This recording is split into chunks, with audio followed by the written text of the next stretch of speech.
दमिश्क शहर को फतह करना सुल्तान सलाहुद्दीन अय्यूबी की अहम फतूहात में से एक फतह थी। जब सुल्तान ने इस शहर को फतह किया तो आपने अपने वजीरों और मशीरों से मशावरत की और इसके बाद ये फैसला किया कि शहर की दोबारा से तामीर शुरू की जाए और इस शहर को पहले से भी ज्यादा आबाद, सरखेज और खुशहाल बनाया जाए। सुल्तान के हुक्म पर दमिश्क शहर की तामीर और तरक्की के लिए काम शुरू कर दिया गया। चंद दिनों के बाद सुल्तान सलाहुद्दीन अय्यूबी रहमतुल्लाह अलैह को खबर मिली कि दमिश्क शहर में दो गांवों के दरमियान एक रास्ता गुजर कर जाता है जिस पर बड़े बड़े काफिले गुजरते हैं, लेकिन हैरानगी की ये बात है कि इस रास्ते में कोई बाजार नहीं। मुसाफिरों को भी बड़ी मुश्किलात पेश आती हैं और इस जगह बेरोजगारी भी बहुत ज्यादा है। लिहाजा अगर इस जगह पर एक बाजार बनाया जाए तो वो शहर की तरक्की में सबसे अहम किरदार अदा करेगा। सुल्तान सलाहुद्दीन अय्यूबी रहमतुल्लाह अलैह ने अली बिन सफियान से कहा कि तुम हिसाब लगाओ कि इस बाजार को इस जगह बनाने का कितना खर्चा आएगा। ये सुनकर अली बिन सफियान ने खजांची के साथ बैठकर मशावरत की और हिसाब लगाया और आकर सुल्तान सलाहुद्दीन अय्यूबी रहमतुल्लाह अलैह को कहा, सुल्तान मुअज्जम, चूंकि वहां पहले कोई बाजार नहीं, लिहाजा आम बाजारों की निस्बत वहां पर कई गुना ज्यादा अखराजात होंगे और इस बाजार को आबाद करने के लिए बहुत सारे अखराजात और इकदामात करना पड़ेंगे। लिहाजा मेरी राय यही है कि सोच समझ कर वहां बाजार बनाया जाए, क्योंकि वो जगह भी शहर से दूर है और इस बाजार में डाकुओं की लूट मार का भी खतरा रहेगा। यह सुनकर सुल्तान सलाहुद्दीन अय्यूबी रहमतुल्लाह अलैह सोच में पड़ गए।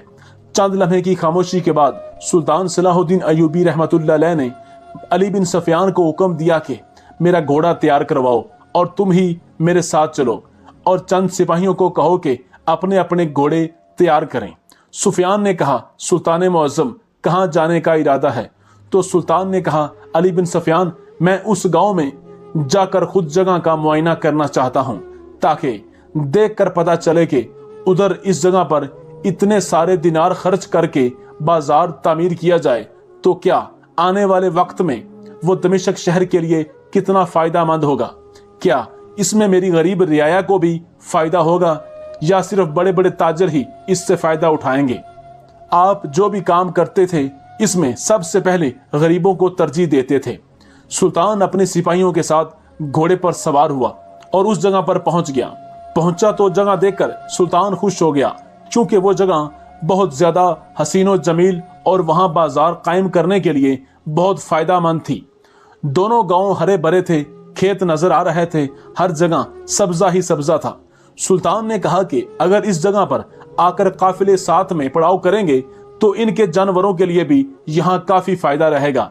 इसलिए जहाँ बड़े बड़े काफिले आकर रुकेंगे और बाजार चंद ही दिनों में तरक्की करना शुरू कर देगा। सुल्तान के क्याम वाली जगह से लेकर इन दोनों गांव के बाजार वाले क्याम की जगह से तकरीबन आधे दिन का सफर था। इसके सिपाही भी थक चुके थे। सुल्तान सलाहुद्दीन अय्यूबी रहमतुल्लाह अलैह भी थकावट महसूस कर रहे थे। सुल्तान की आमद की खबर सुनकर उस गांव के चौधरी ने सुल्तान सलाहुद्दीन अय्यूबी रहमतुल्लाह अलैह के लिए एक दावत का इंतजाम किया और सुल्तान सलाहुद्दीन अय्यूबी रहमतुल्लाह अलैह के सामने सर झुकाते हुए कहा, मेरी हवेली में क़याम करें तो ये मेरे लिए बड़ा शरफ होगा। यह सुनकर सुल्तान सलाहुद्दीन अय्यूबी रहमतुल्लाह अलैह ने चौधरी साहब की दावत कबूल फरमाई और दोपहर के बाद सुल्तान चौधरी की हवेली में क़याम करने के लिए चला गया। सुल्तान दोपहर के वक्त चौधरी की हवेली में खाना खाकर क़याम फरमा रहा था। चंद लम्हों बाद चौधरी की हवेली के दरवाजे पर बहुत ज्यादा शोर आने लगा, तो शोर की वजह से सुल्तान सलाहुद्दीन अय्यूबी रहमतुल्लाह अलैह की आंख खुल गई। सुल्तान ने अली बिन सफियान से कहा कि मुहाफिज बाहर भेजो और पता कराओ कि इतना शोर क्यों है। मुहाफिजों का दस्ता सुल्तान सलाहुद्दीन अय्यूबी के कमरे के गिर्द मौजूद रहता था। अली बिन सफियान ने कहा, हजूर महमूद, बाहर जाकर सूरत हाल का जायजा लेता हूँ। जब अली बिन सफियान बाहर गया तो देखा कि चंद आदमियों ने एक बूढ़े आदमी को पकड़ा हुआ है और चंद औरतें भी इनके साथ हैं और इस गांव का काजी साहब, जिसके सर पर सफेद पगड़ी थी, हाथ में डंडा लिए सामने खड़ा था और चौधरी साहब से इस बात का मुतालबा कर रहा था कि हमें सुल्तान सलाहुद्दीन अय्यूबी रहमतुल्लाह अलैह से मिलने की इजाजत दी जाए। चौधरी बार बार ये कह रहा था कि सुल्तान इस वक्त आराम कर रहे हैं, वो आपसे मिल नहीं सकता, लिहाजा तुम यहाँ से चले जाओ। अली बिन सफियान ने आकर सुल्तान सलाहुद्दीन अयूबी रहमतुल्लाह अलैह को सूरत हाल बताई कि काजी साहब जो कि इस गांव का है वो आपसे मिलना चाहता है। सुल्तान मुअज्जम ने अली बिन सुफियान से कहा कि चौधरी साहब के पास जाओ और चौधरी साहब को कहो कि काजी साहब को अंदर आने की इजाजत दी जाए। अली बिन सफियान इस काजी को लेकर सुल्तान सलाहुद्दीन अयूबी के कमरे में आ गया और बाकी हजूम को चौधरी के मुहाफिजों ने बाहर ही रोक दिया। जैसे ही काजी साहब सुल्तान मुअज्जम के कमरे के अंदर दाखिल हुए तो सुल्तान ने काजी से कहा, काजी साहब मुझसे मुलाकात की जरूरत क्यों पेश आई और बाहर तुमने इतना हजूम क्यों इकट्ठा कर रखा है। यह सुनकर काजी ने सर झुकाते हुए सुल्तान मुअज्जम को सलाम किया और कहा, सुल्तान मुअज्जम मैं इस गांव का काजी हूं और आज तक मैंने जितने भी फैसले किए मैंने इंसाफ को बालातर रखा और आज तक कोई भी ऐसा मुकदमा नहीं जो मेरी जिंदगी में गुजरा हो जिसमें मैंने इंसाफ के पैरों को मद्देनजर ना रखा हो, लेकिन ये वाहिद मुकदमा है जिसने मुझे हिला कर रख दिया। सुल्तान सलाहुद्दीन ने पूछा, बताओ कौन सा मुकदमा है। तो काजी साहब ने कहा, सुल्तान मुअज्जम मेरे पास एक बूढ़ी औरत एक मुकदमा लेकर हाजिर हुई। इसके साथ एक नौजवान लड़की थी और इस बूढ़ी औरत के शौहर को गांव के लोगों ने पकड़ा हुआ था। मैंने बूढ़ी औरत से पूछा, बताओ क्या बात है, तुमने इस नौजवान को क्यों पकड़ा हुआ है। तो बूढ़ी औरत ने कहा कि ये बूढ़ा आदमी मेरा शौहर है और ये नौजवान लड़की मेरे बेटे की घरवाली है। मेरा बेटा एक बड़े ताजर के यहाँ मुलाजमत करता है और मेरा बेटा तिजारत के सिलसिले में ताजर के साथ अक्सर औकात बाहर आता जाता रहता है। लेकिन एक माह पहले ऐसा हुआ कि मुझे खबर मिली कि मेरी वालदा की तबीयत खराब हो गई है। तो मैंने अपने शौहर को कहा कि तुम मुझे अपनी माँ के घर ले चलो। फिर इसने मुझे कहा कि मैं किसी काम के सिलसिले में बाहर जा रहा हूँ, इसलिए मैं आपके साथ नहीं जा सकता। मैं खुद ही सवारी लेकर अपनी माँ के गांव में चली गई। पीछे मेरी बहू घर में अकेली थी और मेरा शौहर जानता था कि मेरी बहू घर में अकेली है, क्योंकि घोड़े से गिरने की वजह से उसे चोट लगी थी और वो चल भी नहीं सकती थी। लिहाजा मुझे मजबूरी में अपनी बहू को घर में अकेला छोड़कर जाना पड़ा। मेरे शौहर ने बहाना बनाया था कि मैं भी काम के सिलसिले में बाहर जा रहा हूं, इसलिए मैंने पड़ोसी औरत की जिम्मा लगाया कि तुम मेरी बहू की देखभाल करते रहना, और मैं अपनी माँ के घर चली गई। लेकिन जैसे ही मैं वापस आई तो मेरी बहू सर पीटने लग गई और मुझे कहा कि मेरे ससुर यानी आपके शौहर ने मुझे अकेला पाकर मेरे साथ ज्यादती की है और मुझे खामोश रहने के लिए डराता रहा। मैंने उस वक्त इसको कहा कि कुछ नहीं बताऊंगी, लेकिन मैं जानती हूं कि अगर मैं आज चुप कर गई तो ये सारी जिंदगी मुझे इसी तरह डरा डरा कर मेरे साथ ज्यादती करता रहेगा और इस बात का पता भी किसी को नहीं चलेगा। मैं फौरन काजी साहब के पास गई और कहा, काजी साहब क्या आप मेरा मुकदमा सुनेंगे और मेरे शौहर को सख्त से सख्त सजा दें ताकि आने वाले वक्त में कोई भी ससुर अपनी बहू के साथ ऐसा सलूक ना कर सके। मैंने उस औरत को यकीन दिलाया कि इसे जरूर इंसाफ मिलेगा। मुकदमे का दिन मुकर्रर किया गया और मुकदमे वाले दिन अदालत लग गई।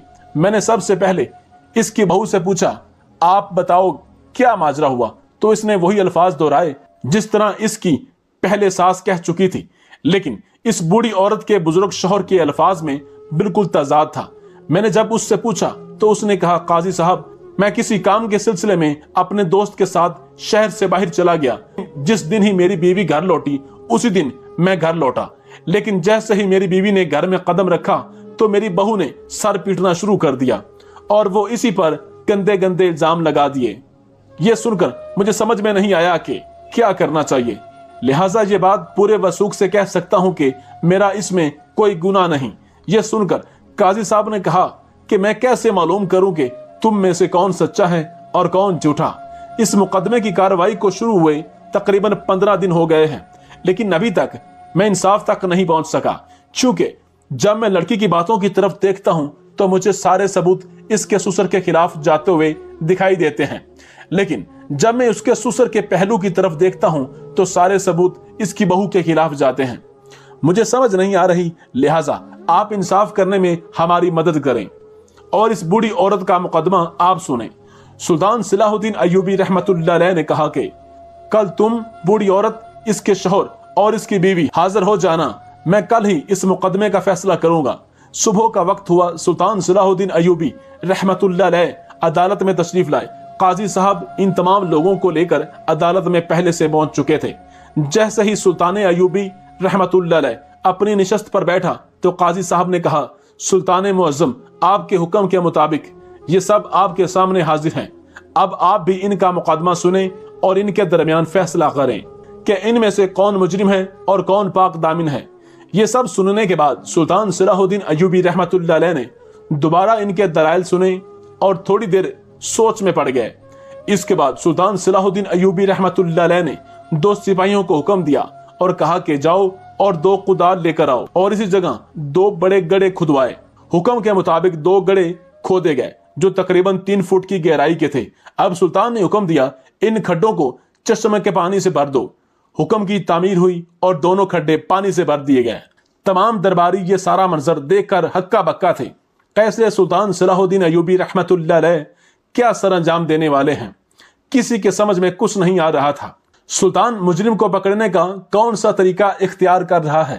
حتیٰ کہ وہ قاضی بھی حیران و پریشان تھا کہ سلطان معظم مقدمہ سننے کی بجائے کن کاموں میں سپاہیوں کو لگا دیا۔ اب سلطان صلاح الدین ایوبی رحمت اللہ علیہ نے سپاہی کو کان میں کچھ کہا اور تھوڑی دیر بعد سپاہی ایک بزرگ بابا کو لے کر عدالت میں حاضر ہوا۔ اس بزرگ بابا کی داڑھی بالکل سفید تھی اور وہ شکل سے اللہ کا پیارا لگتا تھا۔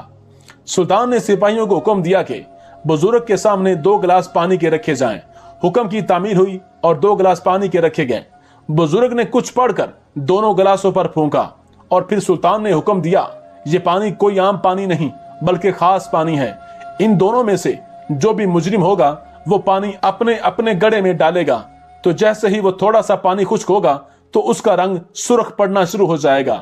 ان دونوں گلاس میں ایک گلاس اس بوڑھی عورت کی بہو کے ہاتھ میں دے دو اور دوسرا اس بزرگ جو کہ اس بوڑھی عورت کا شوہر ہے اس کے ہاتھ میں پکڑا دو۔ اب سلطان صلاح الدین ایوبی رحمت اللہ علیہ نے حکم دیا کہ ان دونوں گڑھوں میں سے ایک گڑھے میں ایک لڑکی گلاس والا پانی ڈالے اور ایک کھڈے میں بزرگ پانی ڈالے گا، اور تم میں سے جو بھی قاتل ہوگا تو جیسے ہی وہ پانی ڈالیں گے، جب یہ پانی 2 فٹ کی گہرائی تک جائے گا تو یہ سرخ ہونا شروع ہو جائے گا، اور جس کے کھڈے کا پانی سرخ ہوا اس کا سر فوراً قلم کر دیا جائے گا، اور اس کے بعد کسی بھی دلیل کی کوئی گنجائش نہیں رہے گی۔ سلطان نے جلاد کو حکم دیا کہ پانی ڈالنے کے فوراً بعد ان دونوں کی گردنوں پر تلوار رکھ دینا، اور جس کے بھی گڑھے کا پانی سرخ ہو اس کا سر قلم کر دینا، کیونکہ وہی مجرم ہوگا۔ اب لڑکی اور بزرگ کے چہرے پر پریشانی کے تاثرات تھے اور وہ ہجوم کو عجیب نظروں سے دیکھ رہے تھے۔ سلطان کے حکم کے مطابق ان دونوں نے وہ پانی اپنے اپنے گڑھے میں ڈالا اور جلاد ان کی گردنوں پر تلوار لے کر کھڑے ہو گئے۔ اب تھوڑی دیر گزری تھی کہ ان دونوں کے جسم سے پسینہ نکلنا شروع ہو گیا، کیونکہ دونوں سوچ رہے تھے کہ اگر میرے گڑھے کا پانی سرخ ہوا تو یہ جلاد فوراً سر قلم کر دے گا۔ دونوں کو اپنی اپنی موت نظر آ رہی تھی۔ ابھی چند ہی لمحے گزرے تھے کہ پانی خشک ہو رہا تھا۔ جیسے ہی پانی 2 فٹ کی گہرائی کے قریب گیا تو اس لڑکی نے چیخ کر کہا، سلطان معظم میری جان بخش دیجئے، میں آپ کو سچ سچ بتاتی ہوں۔ جلاد نے اب تلوار ان کے گردنوں سے ہٹا لی اور اس نے کہا، سلطان معظم میں نے اپنے سسر پر غلط الزام لگایا ہے، یہ سب کے پیچھے میں خود ہوں۔ سلطان نے پوچھا، تجھے شرم نہیں آئی کہ تم نے اتنا بڑا الزام لگا دیا؟ تو لڑکی نے کہا، سلطان معظم میں اپنے چاچو کے بیٹے سے بہت محبت کرتی تھی، لیکن اپنے سسر کی وجہ سے جس نے میرے پیار کو پیسوں کا لالچ دے کر اپنے بیٹے کے ساتھ شادی کرا لی اور اس نے مجھے اپنی محبت سے جدا کر دیا۔ میں نے اس دن سے ٹھان لیا تھا کہ اس بوڑھے نے مجھے اپنی محبت سے دور کیا، میں اس کو اپنے گھر سے دور کر دوں گی، اور اس لیے میں نے موقع پا کر اس پر یہ گنونا الزام لگا دیا۔ یہ سن کر سلطان صلاح الدین ایوبی ہنسنے لگا اور کہا، اے بے وقوف لڑکی، تمہیں اتنا بھی نہیں پتا کہ یہ کوئی جادوئی پانی نہیں، اور یہ جو بابا ہے جس نے پانی پر پھونکا ہے یہ میرا جاسوس علی بن سفیان ہے۔ میں نے یہ صرف پتہ لگانے کے لیے کہ تم میں سے کون جھوٹ بول رہا ہے اور کون سچ، یہ سب میں نے کاروائی اس لیے کی اور میں اپنے مقصد میں کامیاب ہو گیا۔ اس کے بعد سلطان صلاح الدین ایوبی رحمت اللہ علیہ نے کہا کہ کسی پر غلط الزام لگانا بہت بڑا جرم ہے۔ اس کے بعد سلطان نے اس عورت کو سخت سزا سنا دی اور اس بوڑھی عورت کے شوہر کو باعزت بری کر دیا۔ ناظرین گرامی، اللہ تعالیٰ نے سلطان کو بہت عقل سے نوازا تھا، اور یہ اللہ کی اپنے خاص بندوں پر خاص کرم نوازی ہوتی ہے۔